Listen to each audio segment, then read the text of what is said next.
Kinabukasan Sabado ng gabi, nasa club ngayon si Elias, na pagmamay-ari ng kaibigang si Cole.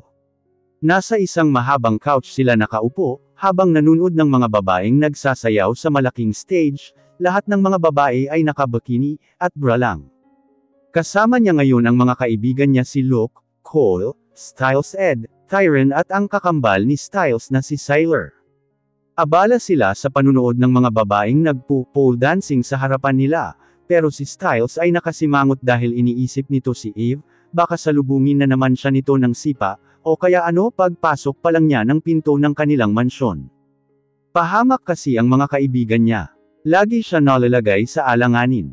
Si Elias naman ay seryoso lang, sumisimsim ng alak sa goblet na hawak nito. Pare, balita ko bumalik ka na naman sa dating daan, ano nangyari sa'yo? Natatawang saad ni Cole, at tinapik ang balikat ni Elias. Alam mo pare kung ako sa'yo, tumigil ka na sa pangbabae mo. Pahalagahan mo si Annika, tandaan mo si Annika ay bata pa, maganda, sexy at mabait. Maraming pwedeng sumalo sa kanya, kapag pinabayaan mo siya, ikaw rin maagawan ka ng buto ng ibang aso. Payo sa kanya ni Cole.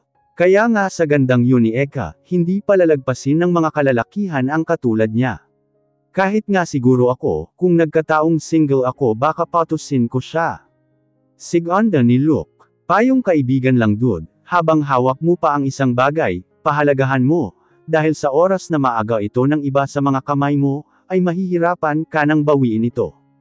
Wika naman ni Ed, ito na yata ang kaibigan niyang maganda magbigay ng payo bukod kay Styles, palibhasa ay isang babae lang talaga ang nasa puso nito, at walang iba kundi ang kanyang asawa. Nagpakawala ng malalim na hininga si Elias. Isa pang gumugulo sa kanyang isipan, simula pa kaninang umaga, ay hindi siya kinakausap ni Annika, nitingnan siya ay hindi ginagawa ng babae. Ginugulo ng babae ang kanyang isipan, umalis din ito kanina kasama ang mga anak nila, nagtungo ito sa kanyang ama. Hindi niya alam kung nakabalik na ba ang mag-iina niya. Bumaling naman ang mga kaibigan sa direksyon ni Tyron. Cole, may problema ba? Tanong ni Tyron. Si Annika ba talaga yun?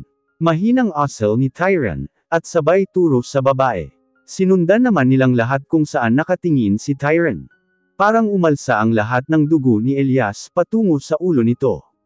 Dahil sa kanyang nakita, agad kinuyam ni Elias ang kanyang kamao, pakiramdam niya ay anong oras, ay gusto niyang manakit ng tao. Bakit ganito ang nararamdaman niya? Nagseselos ba siya? Kakasabi ko lang kanina, pero ngayon tingnan mo may umaaligid-aligid na. Saad ni Cole at sabay iling. Abala si Annika sa pakikipagsayaw sa dating kaibigan nitong si Ford. Kulang na lang ay magyakapan ang dalawa. Sinadya talaga magpunta ni Eka sa club, kung nasaan si Elias, sakto naman na narito si Ford. Lalong kumulo ang dugo ni Elias, nang mapansin niya ang dalawang kamay ni Ford, ay nasa maliit na baywang ni Annika. Ang sama ng tingin ng asawa mo, bulong ni Ford sa tainga ni Eka. Kiss me, utos ni Eka sa kaibigan nito. What? Are you sure? Anas ni Ford. Yeah, please kiss me. Ilang beses na palunok si Ford, bago tumungo at dahan-daang inilapit ang kanyang labi sa labi ni Annika. Nang tuluyan na ito maglapat, ay hindi pa nagtagal ay tumilapon na ito sa dance floor. Lahat ng tao ay napasinghap, tumigil sa pagsasayaw. Who give you permission to touch and kiss my wife? Galit na sigaw ni Elias, madilim ang aura ng mukha nito. Pakiramdam niya ay mapuputulan siya ng ugat sa leeg, nag-iinit ang ulo niya. Tumayo ang lalaki mula sa pagkakasalampak nito, at ngumisi na may halong pang-iinis. Bakit Mr. Falcon, kailangan ko pa ba humingi ng pahintulot sa'yo? But no need, because she gave me permission to kiss her. At ngumiti si Ford, na may halong pang-asar. Lalo naman ng gala iti sa ini si Elias, dahil sa pinapakitang kay-abangan ng lalaki. Ang angas masyado sa isip-isip ni Elias. Let's go, uuwi na tayo. Ani ni Elias. Biglang hinawakan ni Elias ang kamay ni Eka at hinhila. Pero agad naman ito hinawakan ni Ford sa kabilang kamay. Hindi siya sasama sa'yo pare, sa akin siya sasabay. Litanya ni Ford. Kinagat ni Elias ang laman ng bibig nito sa loob, halatang nagpipigil ang lalaki. Binitawan ni Elias ang kamay ni Eka, at naglakad patungo sa harapan ni Ford, at kwenelyuhan ang lalaki. Let go of my wife or else, I'll hit you. You don't know me, you don't know what I can do. May pagbabanta sa boses ni Elias. Enough. Kay Ford ako sasabay. At hindi sayo. Saad ni Eka. May kung anong kumirot sa puso ni Elias, na hindi niya maipaliwanag. Namili na siya, sa akin siya sasabay. Nakangising wika ni Ford. No, you will come with me, whether you like it or not wife. Wika ni Elias at bigla na lang binuhat si Eka, na parang isang sakong bigas. Pasan-pasan siya nito palabas ng club, kahit pinagtaytinginan na sila ng mga tao, ay parang walang pakialam si Elias, habang si Eka sumisigaw at nagpupumiglas. Ibaba mo ako, nalulula ako. Angle niya sa lalaki, at pinaghahampas niya ito sa likod. Shut up lady, wika ni Elias at pinalo ang mambak na pangupo ni Eka. Nang makarating sila sa parking lot, ay padabog siyang binaba ni Elias. Ano bang problema mo? Singhal ni Annika. Bakit pumayag kang halikan kanya? Ano masarap ba, malandi ka? Halos bumagting ang pandinig ni Annika, dahil sa salitang binitawan ng asawa. At bakit ganyan ang suot mo, you look a. Hindi pa natatapos ni Elias ang kanyang sasabihin, nang damapo na ang kamay ni Eka sa kaliwang pisngi nito. Halos mamula ang pisngi ni Elias, dahil sa lakas ng sampal na natanggap niya, mula kay Annika. Para kay Annika masakit ang salitang binitawan ng lalaki, masakit pala marinig mismo sa taong mahal mo, nanggaling ang pang-iinsulto na iyon. Naninikip ang dibdib niya, nagbabadya na rin tumulo ang luha sa kanyang mga mata. Gusto niyang sumbatan ang lalaki, upang mabawasan ang sakit na nararamdaman niya para rito. Wala kang karapatan insultuhan ako, ipaalala ko lang sa'yo. Sa ating dalawa ikaw ang gumagawa ng kasalanan, ikaw ang malandi at alam mo. Ako dapat ang may karapatan magalit sa'yo. Oo alam ko may amnesia ka. Pero hindi yun dahilan para mangbabae ka. Isang taon ako nagtiis Elias, sa pananakit mo sa aking damdamin, nagtiis ako. Dahil mahal na mahal kita. Pero wag mo naman sagidan ang pasensya ko. Mahal kita kaya ako magpakamartir at magtiis para sa'yo. Pero hindi ko alam kung hanggang saan ang pagmamahal ko. Hindi ko alam kung hanggang kailan ako nasa tabi mo. Huwag mong hintayin na mapagod ang puso ko sa'yo, at sumuko na ako. Ang sakit na kasi, ang sakit-sakit na alam mo yun, sa araw-araw at gabi-gabing nakikita ko, na iba-ibang babae ang kasama mo, para akong tino-torture. Mas mabuti pang tinapos mo na lang ako, kaysa masaktan ako ng ganito. Tuluyan nang bumagsak ang luha ni Annika, malakas siyang humagulgol, tumalikod siya at naglakad papalayo. Si Elias naman ay nakatitig lang kay Annika, hindi niya alam kung ano ang gagawin niya. Gusto niya humingi ng sorry sa babae, pero hindi niya alam kung papaano. Alam niya sa sarili niyang nasaktan niya ito ng lubos, at hindi sapat ang salitang sorry, para mawala ang sakit na nararamdaman ng babae. Naglalakad si Annika papunta sa kotse niya, buti na lang ay may kaunting ilaw na nanggagaling sa poste, kaya hindi gaano kadilim ang paligid. Bigla naman bumuhos ang malakas na ulan, napangiti siya at tumangala sa kalangitan. Perfect timing ka talaga, sa tuwing nasasaktan at umiiyak ako, naririto ka para damayan ako. Mapait na napangiti si Eka, at nanatiling nakatingala sa madilim na kalangitan, hindi niya alintana ang patak ng butil ng ulan, na tumatama sa mukha nito. Ano masaya ka ba? Masaya ka bang nakikita akong nasasaktan? Sigaw ni Annika. Habang dinadama ni Eka ang malakas na ulan, ay hindi niya namalayang may mga bisig na palang nakayakap sa baywang niya. Mas lalo rin lumakas ang ulan, samahan pa ng malakas na hangin. I'm sorry. Alam ko hindi sapat ang salitang sorry, dahil sa mga nagawa ko sa'yo. Please stop crying my sweetie. Malakas na tumibok ang puso ni Annika, dahil sa huling salitang binigkas ni Elias. Ngayon lang ulit siya nito tinawag na sweetie. Ngayon niya lang muli narinig mula sa lalaki ang salitang iyon. Humarap siya sa lalaki, na natili naman nakapulupat ang braso ni Elias sa bewang ni Eka. At dahil matangkad ang lalaki, kahit naka-high heels na siya, ay kailangan niya pang tumangala ni Annika, para makita ang mukha ni Elias. Malungkot ang kulay tanso nitong mata, habang nakatitig sa kanya. Mahal na mahal kita. Kahit gusto ko sumuko at iwan ka, hindi ko kaya dahil umaasa ako na maalala mo pa rin ako, kahit hindi na ng isip mo, kahit ang puso mo na lang ay maalala ako. Umiiyak na tura ni Eka sa lalaki. Humigpit ang pagkakayakap ni Elias sa baywang ni Eka. Sisikapin ko maalala ka, huwag ka lang umiyak. Promise me don't leave me, malulungkot ako. Malumanay na asal ni Elias, at may kinuhang panyo sa bulsa nito, kahit basang-basa na ito ng ulan, ay pinyunas niya ito sa labi ni Annika. Pakiusap huwag mo na ulit gagawin iyon, ang magpahalak sa ugok na iyon. Your lips it's only mine, you're mine. Anas niya at siniil ng halik sa labi si Annika, halik na may pananabik, ramdam iyon ni Annika. Lalo naman lumakas ang ulan at hangin, parang hindi na normal. Bumitaw sa paghalik si Elias, at tumitig sa kanyang mga mata. Umuwi na tayo, baka magkasakit ka, at baka abutan tayo ng baha sa kalsada ang lakas ng ulan. Asal ni Elias at iginaya siya nito pabalik sa sasakyan ni Elias. Pinasakay siya nito sa passenger seat. Ang kanyang sasakyan naman, ay iniwan niya na lamang sa parking lot, at ipapakuha na lang kay Randy bukas ng umaga. Habang binabaybay nila ang EDSA, ay mas lalo pang lumakas ang buhos ng ulan. Hindi na rin naman traffic, dahil 12:00 na ng gabi, ngunit pansin nilang tumataas ang tubig sa kalsada. Mukhang magbabaha talaga, bakas ang pagkapagot sa boses ni Elias. Binuksan ni Eka ang stereo, sakto naman ay balita sa radyo ang narinig nila. May bagyo palang naglandfall sa Luzon, at signal number 3 ang Maynila. Maaliwalas naman ang araw kanina, at hindi makikita ang may nagbabadyang bagyong paparating.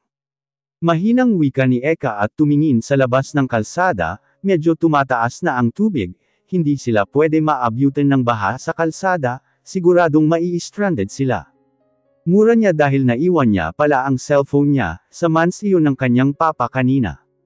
Paano siya tatawag sa kapatid niya, upang kamustahin ang mga ito, at ang mga anak niya?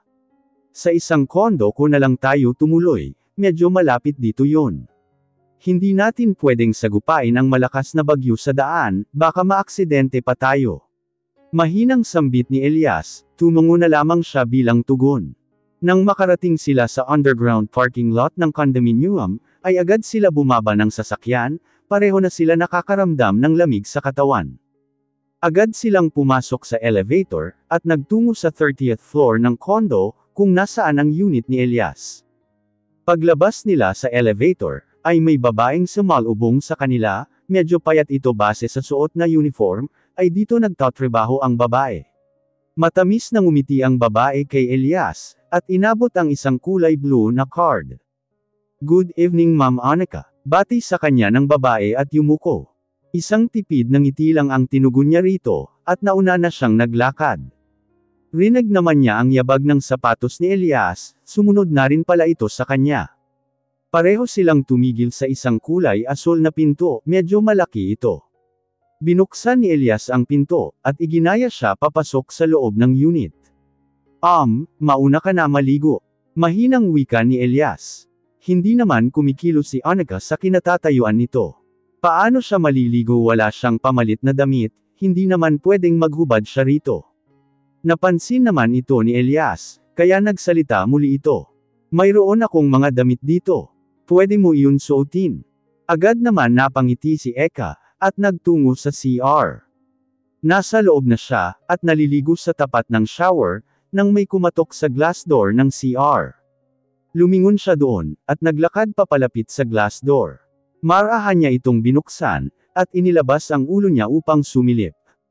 Nakita niya si Elias sa labas ng pinto. Nakatapis na lang ito ng white towel, wala na itong suot na pang-itaas na damit. Patapos na rin ako wait lang ha. Saad niya at muling nilock ang pinto ng banyo. Nag-init ang pakiramdam niya, ikaw ba naman makakita ng 8-pack abs?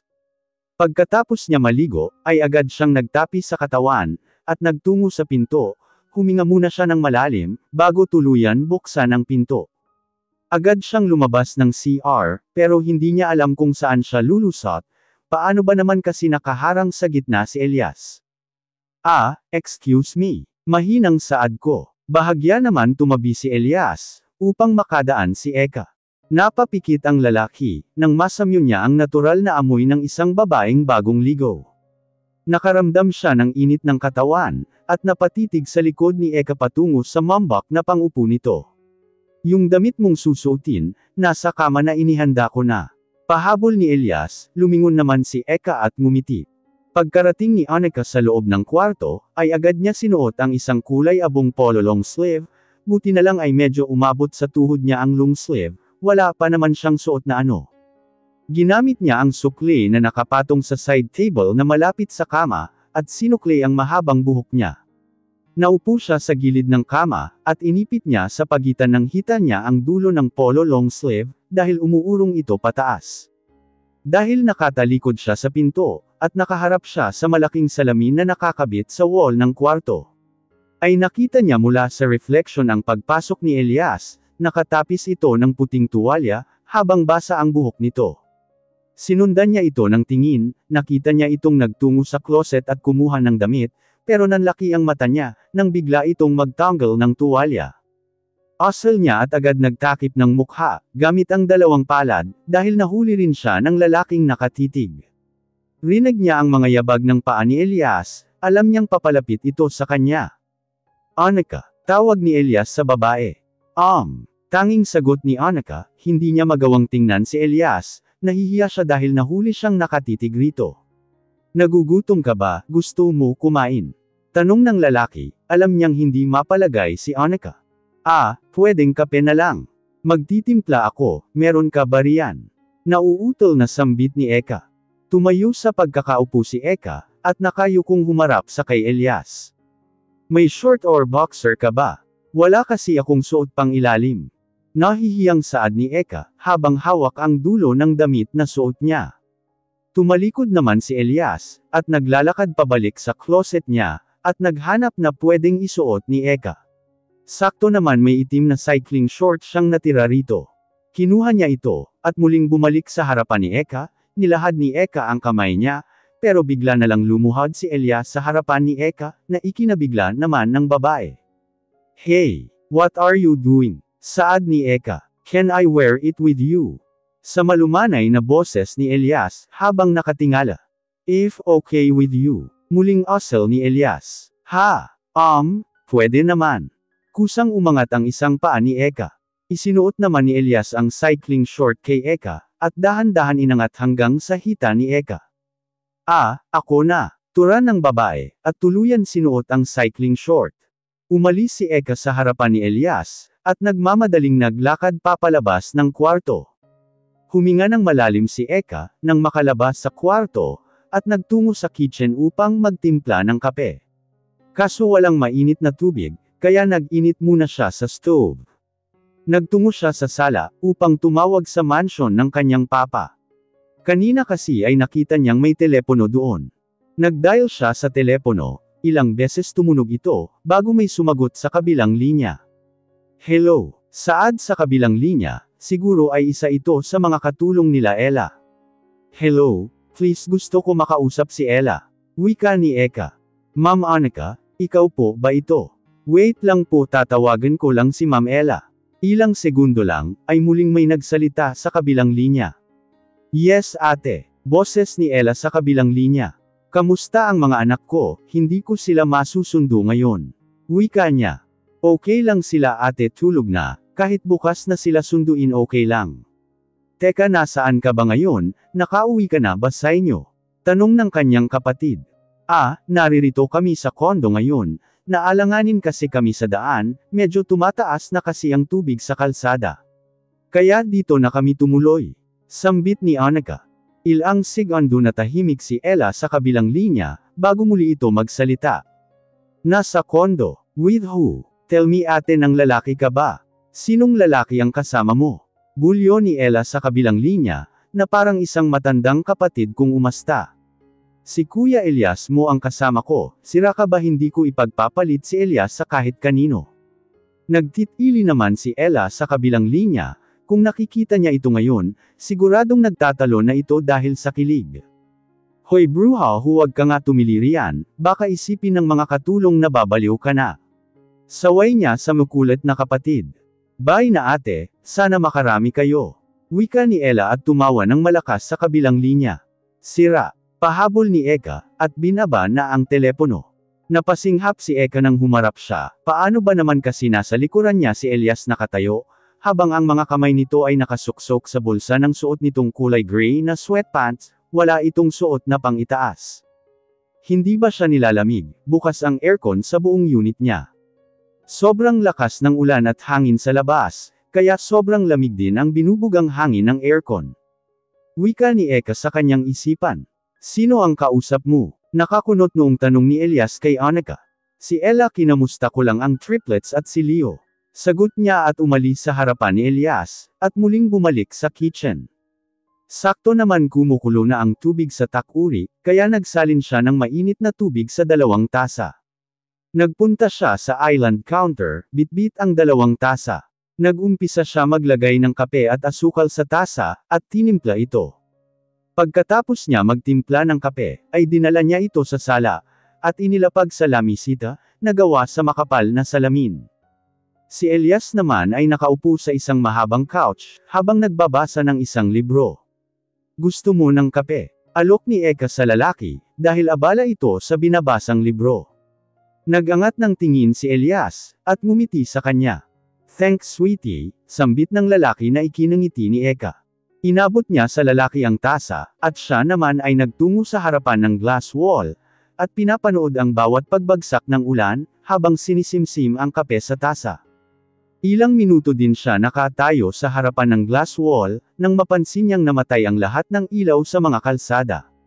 At pati si ibang building nakaharap nila. Dumilim din sa loob ng unit ni Elias. Lumakas ang kalabog ng dibdib niya, takot pa naman siya sa dilim. Napapitlag siya ng may brasong yamakap sa bewang niya, buti na lang ay hindi niya nabitawan ang hawak-hawak niyang tasa. Tulog na tayo. Naghatid ng kakaibang pakiramdam ang mainit na hininga ni Elias, na tumama sa kanyang batok. Sige, ibabalik ko lang ang mga tasa sa kusina. No, iwan mo na yan dyan, bukas na lang madilim ang paligid. Asal ni Elias. Inilapag naman ni Eka ang basong babasaging sa lamisita. At sabay silang pumasok sa kwarto. Magtatabi ba kami matulog? Tanong ni Annika sa isipan niya. Umupo sa gilid ng kama si Eka, buti na lang ay may flashlight dito si Elias. Yun ang ginamit nila, para maging silbing ilaw sa loob ng kwarto. Pinatong ni Elias ang flashlight sa side table, at naglakad patungo sa kabilang side ng kama. At nahiga na ito matamang, tinitigan ni Elias si Eka bago magsalita. Humiga ka na Annika. Utos niya rito para namang robot si Eka, na sumunod at nahiga sa kama, buti na lang ay malapad ang kamang ito. Nakatalikod si Eka kay Elias, habang si Elias naman ay nakatagilid, at nakaharap sa likod ni Eka, at pinagmamasdan ng babae. Napako ang mata niya sa pangupo ni Eka, umangat kasi ng bahagya patungo sa bewang ni Eka ang suot nitong polo long sleeve. Maiksi din ang cycling na suot ni Eka, kaya halos makita ang pisngi ng pangupo ni Eka. I need her. Mura niya sa kanyang isipan, hindi niya mapigilan ang kanyang sarili.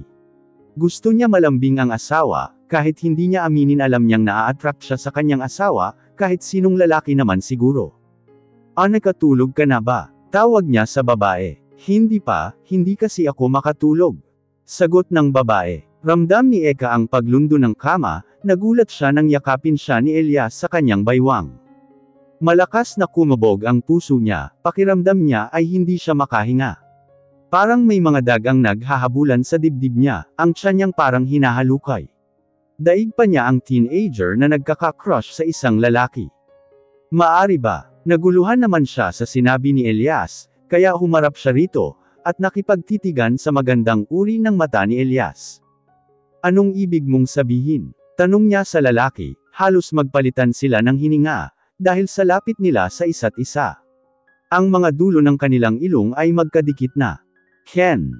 Ilang beses lumunok si Elias, bago magsalita muli. Can we make ano? Maari bang malambing ka muli? Ilang beses napakurap-kurap ng mata si Eka, hindi niya alam kung ano isasagot niya. Mag-asawa sila ni Elias, at hindi na kailangan pa humingi ito ng pahintulot pa sa kanya, dahil pagbibigyan niya ang lalaki, dahil mahal niya ito. Kung ay Hindi pa natapos ang sasabihin ni Elias, dahil si Eka ang unang humalik sa lalaki. Mainit na halik ang tinugon ni Elias sa halik ni Eka. Kinubabawan niya ang babae, at mapusok na halik ang pinaparamdam nito sa babae. Bulong ni Annika, dahil sa pusok ng halik ni Elias. Ilang segundo lang ay wala nang suot pang itaas si Eka, parang kidlat sa bilis na natangal ni Elias ang damit ng asawa. Hindi man lang napansin iyon ni Eka, dahil labis siyang nadala at nalunod sa halik ng asawa niya. Tumigil si Elias sa paghalik sa labi ni Eka, gumapang ang labi nito, patungo sa leeg at sa dalawang ano ni Eka. Nang maabot nila ang katapusan, ay pareho silang habol ang paghinga. Para silang tumakbo ng 500 kilometro, dahil kulang na lang ay malagutan sila ng hininga. Humahanggos na humiga si Elias sa tabi ni Eka, habang ang mukha nito ay nasa leeg ng babae na kasiksik. "You're so good, sweetie," bulong ni Elias. "I love you, Elias," saad ni Eka habang hinahaplos ang bubok ni Elias. Kahit hindi sumagot si Elias, ay mahigpit na yakap naman ang tinugon niya kay Eka. Sapat na yon para kay Annika, at ngayon uumpisahan niyang paibigin muli ang lalaki.